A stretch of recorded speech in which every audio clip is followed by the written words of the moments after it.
र आज हामीहरू सबैजना मिलेर आज मार्च 16 तारिकको दिन हामी जम्मै दाजुभाइहरू मिलेर हामीहरू एउटा इन्जोय गर्नुको लागि घुम्दै यहाँ झन्डी घाम हेर्ने डाँडा सनराइज आएर यहाँ हामी सबैजना छौँ। यहाँ अब यी हाम्रो यहाँ जोक मजेटा साङडु भानी कालु भाइ राजु यहाँ हाम्रो के अरे साइला नाङ्गेल बाबु लिम्बू साइला छवि भानिज हामीहरू आज इन्जोय गरेको एकदम। उहाँ पल्टनेले आज एकदम दिएको अब ऊ बडाको पालो लु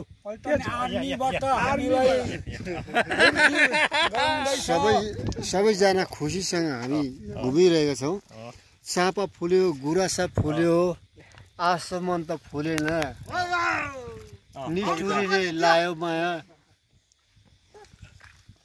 फर्की आउनु भुलेन।